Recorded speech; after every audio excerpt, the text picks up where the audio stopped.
नमस्कार।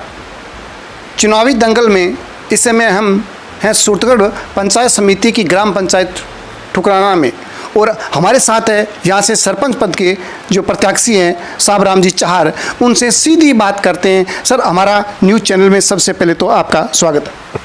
धन्यवाद सर। साहब राम जी, इस बार आपने कैसे मंच बनाया कि ठुकराना ग्राम पंचायत से सरपंच पद के लिए ताल ठोकी जाए? सर, मैंने कोई मानस नहीं बनाया जी।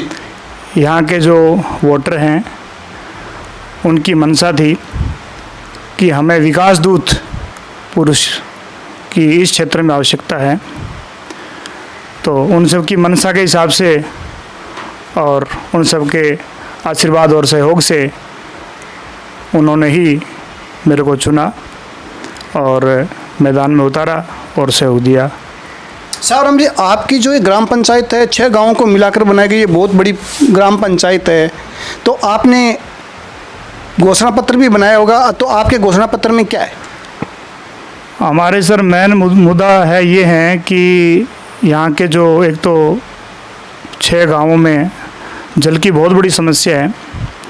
जैसे पानी की डिग्गियों में मैंने देखी है, अभी गंदगी पड़ी है, पीने का पानी नहीं है, टाइम पे पानी नहीं पहुँच रहा है, और कहीं कहीं सड़कें नहीं हैं, और लाइट की व्यवस्था भी नहीं है। 1-2 यहाँ चक है, वहाँ लाइट की व्यवस्था नहीं है, पीने के लिए पानी नहीं है। जैसे गौशाला नहीं है, जैसे आवारा पशु है, और जो बहुत ज़्यादा मतलब खेतों में नुकसान हो रहा है उनकी वजह से गौशाला नहीं है। तो सरकारी हॉस्पिटल है, वहाँ स्टाफ की व्यवस्था भी नहीं है। पशु चिकित्सालय है, वहाँ भी कोई व्यवस्था नहीं है। तो इन सब को देखते हुए यही है सर। एक ये गांव में देखने को ये मिला कि रोडों की प्रॉपर सुविधा नहीं है, गांव में सीमेंटेड सड़क नहीं है, खड़वेंजे नहीं है, और जब बरसात होती है तो पानी निकासी का भी प्रॉपर वहाँ व्यवस्था नज़र नहीं आ रही कहीं भी। तो आपको आने वाली 3 तारीख को यहाँ की जनता आपको सरपंच का ताज पहनाती है, तो उस पर आप क्या करोगे? डेफिनेटली मैं इस पर ध्यान दूंगा सर। मेरा मुद्दा रहेगा ये भी, और अगर यहाँ की जनता, मेरी पंचायत के जो मेरे वोटर हैं, वो अगर मेरे को सरपंच का ताज पहनाते हैं आने वाले 3 तारीख को, तो उनकी और भी मूलभूत समस्याएं हैं, मैं उन पर प्राथमिकता से उन पर ध्यान दूंगा और उनका सुधार करवाऊंगा। बात करें युवाओं की, तो युवाओं का बहुत बड़ा योगदान होता है, और आप भी युवा हैं, तो आप सरपंच बनते हो तो युवाओं के लिए स्पोर्ट्स की व्यवस्था, खेल मैदान की व्यवस्था, इस पर आपका क्या रहेगा? टॉप प्रायोरिटी युवाओं को रहेगी। जो आज मेरी पंचायत के जो युवा हैं, वो कोई आर्मी की तैयारी कर रहा है, कोई पुलिस की तैयारी कर रहा है, कोई नेवी की तैयारी कर रहा है। तो देखा मैंने, युवाओं ने समस्या ही बताई, तो ये चीज़ भी मैं करवाऊंगा। जैसे खेल ग्राउंड है बच्चों के लिए, और भी बहुत सारा उन्होंने मेरे को बताया। मैं उनकी जो समस्याएं हैं वो टॉप प्रायोरिटी में, फर्स्ट प्रायोरिटी में मैं उन समस्याओं से मैं छुटकारा दिलाऊंगा उनको। सरकार, केंद्र सरकार, राज्य सरकार की द्वारा जो गरीबों को जो सुविधाएं मिलनी चाहिए वो प्रॉपर आपके इस क्षेत्र में नहीं मिल रही है। जैसे प्रधानमंत्री आवास योजना है, विधवा पेंशन योजना है, तो इनके ऊपर आपका क्या ध्यान केंद्रित रहेगा? हाँ है सर, जैसे विधवा पेंशन योजना है, इन पे अभी प्रॉपर जिस को ज़रूरत है इसका लाभ मिलना चाहिए, उनको नहीं मिल रहा है। ये समस्या मेरे अभी सामने आई है। पिछले 10 दिन से मैं कंटिन्यू लगातार फील्ड में हूँ, तो बिल्कुल हर्टली मैंने महसूस किया है, और ये समस्याएं मैं छुटकारा दिलाऊंगा इनसे भी। आपके बगल के अंदर सूरतगढ़ थर्मल पावर है, तो इसके बारे में आप कुछ कहना चाहोगे, जिससे आपके ऐसे कोई मुद्दा है जिसके वजह से आप उसको उठाओ, उसको रिलीफ मिले आपके क्षेत्र के लोगों को? मेरे क्षेत्र में, मेरी ग्राम पंचायत के अंदर सुपर थर्मल पावर स्टेशन जो बहुत बड़ा विद्युत ग्रह है जी। तो यहाँ जो युवा है मेरी पंचायत के, बहुत सारे युवा साथी हैं, वो प्लांट के अंदर जाते हैं। कोई प्राइवेट कंपनियों में हैं, कोई छोटे बड़े ठेकेदार हैं, कोई कॉन्ट्रैक्टर हैं। तो मेरी बहुत बड़ी मंशा है, मेरे यहाँ के युवा साथी है वो कहीं बाहर ना जाएं, कोई दूसरे इलाके में ना जाएं। इनके पास में जो इतना बड़ा तंत्र है, और मेरे जो आसपास में मेरी पंचायत के जो आसपास के खेत हैं, इतने इस विद्युत ग्रह के वो पोल्यूशन आज झेल रहे हैं, तो कहीं न कहीं उनको उस चीज़ का फ़ायदा मिलना चाहिए। और मैं वही कराऊंगा जो मेरे युवा साथी हैं, मेरे पंचायत का जो भी सदस्यगण हैं, मैं उनको फर्स्ट प्रायोरिटी में मैं प्रयास करूंगा, कोशिश करूंगा कि उनको जो काम है उनको दिलाया जाए, और उनको टॉप प्रायोरिटी के अंदर मैं थर्मल प्रशासन से भी आग्रह करूंगा। मैं मेरे हिसाब से जो भी कर सकता हूं, हो सकता है जितना बेस्ट है उतना करूंगा, और उन युवाओं को मैं प्रायोरिटी से ही, और जो और भी साथी हैं उनको मैं प्राथमिकता में काम दिलाऊँगा। मेरी पंचायत का एरिया है, जैसे ग्राम पंचायत पुराना में टुकराना, हरीसर, रत्तासर, चारसर, गुंसाईसर, प्रभात नगर, 4 SMR और पटेल नगर। तो इनमें शिक्षा का और पानी का सबसे पहला मुद्दा है ये, और सड़कें में भी सड़कों का बुरा हाल है। और जैसे कुछ गांवों में, चारसर में, रत्तासर में, हरीसर में, 4 SMR में, प्रभात नगर में, पटेल नगर में, इन सब में जैसे पाइपलाइन कुछ गांवों में डल चुकी है, और घर घर जैसे नल नहीं लगे हुए हैं। पुराना गांव में ज़रूर लगे हुए हैं, पर ये जो गांव है ये इस सुविधा से वंचित है। मैं सबसे प्राथमिकता मैं इस मुद्दे को दूंगा, और अगर 3 तारीख को मेरी पंचायत के वोटर मुझे चुनते हैं तो मैं उनका ये जो काम है ये मैं प्राथमिकता में करवाऊँगा। सुरक्षा दृष्टि से अगर देखें तो मेरी पंचायत में कैमरों की आवश्यकता है। हर चौराहे पे मैं कैमरे लगाने, CCTV कैमरे लगवाने का प्रयास करूँगा, और मैं लगवाऊँगा। और हर घर में जैसे बारिश के टाइम में कुछ गलियाँ ऐसी हैं कि बारिश होने के बाद में वो गलियाँ पानी से भर जाती है, तो वहाँ पे नालियाँ नहीं बनी हुई हैं, मैं नालियाँ बनाऊँगा। और भी बहुत सारे अन्य काम हैं, मैं उन सबको प्राथमिकता में लेके वो सब कार्य मैं दिल से करवाऊँगा। साबराम जी, आपके ग्रामीण क्षेत्र के अंदर आपके जो निर्वाचन क्षेत्र है इसमें देखने को ये मिला कि एक तो सड़कों की प्रॉपर व्यवस्था नहीं है जी, पानी की समस्या भयंकर समस्या है जी है। आखिरी छोर पे जो पीने के लिए सब जल चाहिए आज इंसान को, वो आखिरी छोर तक नहीं मिल रहा है। और एक जो विद्यालय है, सरकार पढ़ाई पर पूरा जोर दे रही है, परंतु जो मिलनी चाहिए उनको सुविधा आज तक नहीं मिली। तो ये जो मैंने 3 पॉइंट बताए, आप सरपंच बनते हो तो क्या होगा इसमें के अंदर, जो इस समय व्यवस्थाएं चल रही है वैसे ही चलेगी या इसमें सुधार कर?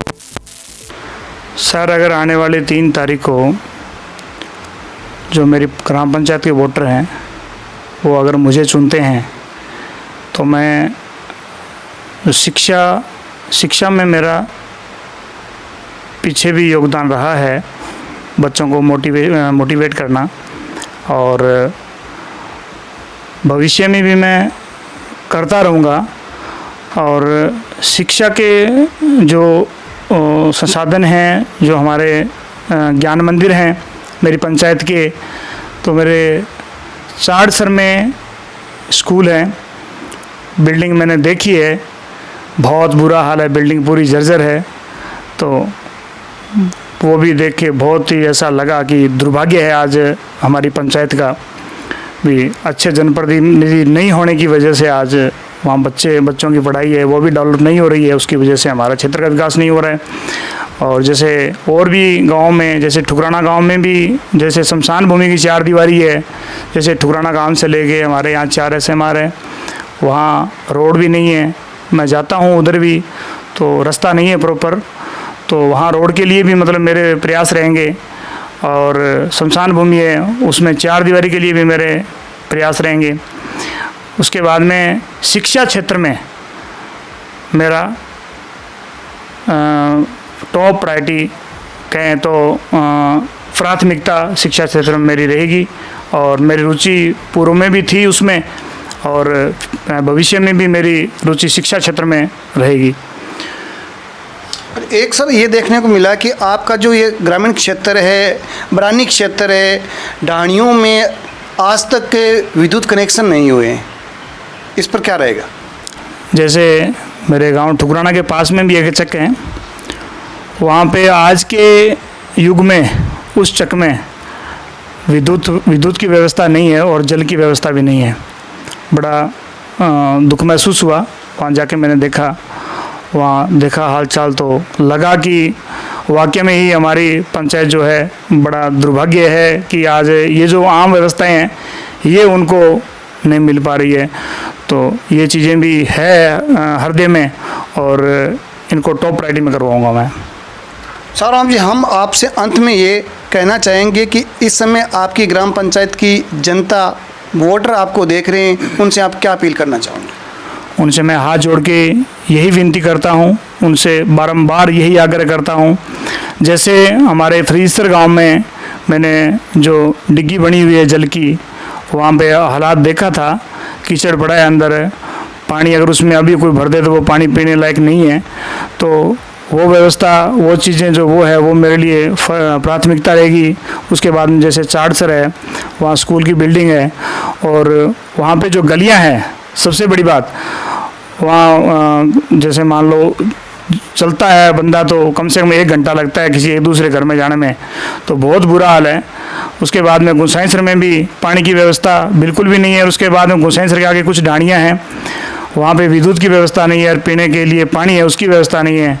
जैसे हमारे सड़कों की है और है, शिक्षा विभाग में भी है तो उसमें भी, और चिकित्सालय में भी मतलब स्टाफ की व्यवस्था नहीं है और नहीं है। तो कुल मिला के मैं यही अपील करूंगा मेरे वोटरों से कि ये जो मूलभूत सुविधाएं हैं या राज्य सरकार द्वारा या भारत सरकार द्वारा जो सुविधाएं मिलनी चाहिए जिनको, तो उनको प्रॉपर अगर वोटर मेरे साथ रहते हैं और अगर मुझे 3 तारीख को सरपंच का ताज पहनाते हैं तो मैं हृदय की गहराई से मैं उनसे हाथ जोड़ के अपील करता हूँ कि मैं उनकी जो मंशा हैं और जो होना चाहिए वो मैं उनको करके दिखाऊंगा। इनके साथ धन्यवाद। जय हिंद, जय भारत।